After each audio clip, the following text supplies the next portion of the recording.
Tout discours qui se veut impactant doit toujours commencer par une exorde ou bien par un hook. Donc, on a dit que nous avions 4 types d'exordes. Si vous voulez vous présenter de manière impactante, vous pouvez commencer par une histoire, ça dépend. Un storytelling, ou bien une statistique, ou bien quoi d'autre? Une citation, ou bien un proverbe. Et enfin, une question. Vous pouvez poser une question impersonnelle. Vous commencez votre pitch par là. La deuxième des choses, mettre en avant la problématique. La problématique, en réalité, elle est là pour situer le contexte de votre prise de parole. Elle est là pour mettre votre public dans une situation de besoin. Étant donné que nous avons dit que le pitch, c'est l'art de se vendre, ça veut dire que les personnes qui sont assises là attendent que vous mettiez en avant un besoin. Ils doivent se sentir dans le besoin. Si vous voulez, par exemple, pitcher pour un nouveau produit, il faut inciter votre public à ressentir l'envie de consommer ce produit. Est-ce qu'on se comprend? Messieurs et dames, si nous sommes ici, c'est parce que nous avons remarqué que beaucoup parmi vous ici n'aiment pas manger du piment.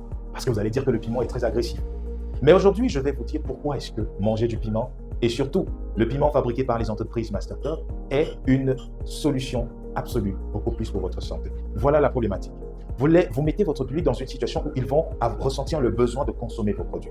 Quand vous avez déjà fait ça, qui peut me dire c'est qui suit ensuite? Merci beaucoup. Ensuite, je propose ma solution, évidemment.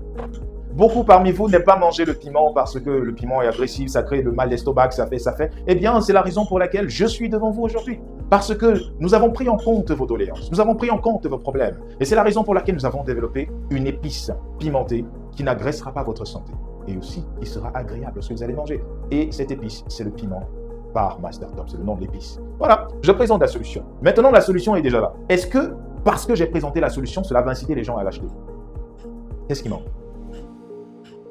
J'ai déjà présenté l'épice piment de Mastertop. Maintenant, qu'est-ce qui manque?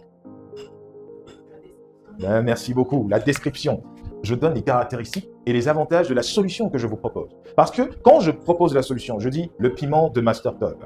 Maintenant, la suite. Ok, d'accord. Qu'est-ce que ce piment a de bénéfique? Qu'est-ce qu'il y a dedans qu'il n'y a pas dans les autres piments? Je donne les caractéristiques. Je décris exactement comment est-ce que est fabriqué le produit que je veux vendre. Et quand j'ai déjà donné la description et j'ai donné les avantages, qu'est-ce qu'il faut encore? Qu'est-ce qui suit? C'est quoi le quatrième élément? Il faut maintenant que je vous incite à acheter en mettant en avant la crédibilité de mon produit. La crédibilité et la fiabilité de mon produit. Je vous propose les piments de Mastertop. Ok, d'accord. Qu'est-ce qui me prouve que le piment que je vais vous vendre est de bonne qualité? Il faut que j'ai des éléments de crédibilité.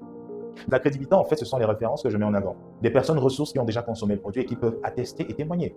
Il faut que les gens se rassurent de la qualité de ce que je vends. Alors, pour que les gens se rassurent de la qualité de ce que je vends, il faut déjà qu'il y ait des personnes qui consomment ce que je vends et qui ont été satisfaites. C'est comme ça que ça marche. Maintenant, vous avez déjà tous les éléments. C'est quoi le dernier élément? Moi, en tant que pitcher, qui vient vous présenter un problème, qui vient vous apporter la solution au problème, qui vient décrire maintenant les éléments qui entrent dans la solution de mon problème et qui vient enfin montrer les éléments de crédibilité, qui vient présenter les références qui ont consommé ma solution. Qu'est-ce qui me manque? Le dernier élément, c'est ce qu'on appelle le CTA, Call to Action. Maintenant, je vous incite à acheter. Vous connaissez déjà tout sur le produit. Maintenant, je vous incite à acheter le produit. Vous venez de voir l'innovation, le piment du futur. Alors, mesdames et messieurs, ne sortez pas de cette salle sans en prendre un échantillon. Nous vous proposons d'en acheter un et nous allons vous offrir aussi un échantillon. Vous allez rentrer tester. Et si vous êtes satisfait, appelez-nous au 690 30 19 13 pour passer les commandes plus importantes. Voilà le call to action. Je vous incite maintenant à acheter. À quoi ça sert de venir pitcher sur un produit et de ne pas vous inciter à tester le produit? Ça, ce n'est plus un pitch. Je prends 5-10 minutes à vous parler des bienfaits d'un produit que je viens de mettre en place. Et puis maintenant, je porte mes pieds, je dis je vous remercie, je pars m'asseoir. Je n'aurai pas atteint mon objectif. Il faut l'appel à l'action. Est-ce que mon call to action, c'est de vous inciter à acheter? Est-ce que mon call to action, c'est pour une levée de fonds? Est-ce que mon call to action, c'est pour une collaboration avec de grandes entreprises? Est-ce que mon call to action, c'est pour avoir un accompagnement? En fonction de l'objectif que je me fixe dans mon pitch, je dois le mettre en avant, je dois l'implémenter. Donc voilà en réalité sur quoi repose le pitch. Vous avez ici 1, 2, 3, 4, 5. Vous avez 5 éléments, c'est 5? 6 éléments. 6 éléments qui entrent dans la méthodologie d'un pitch impactant.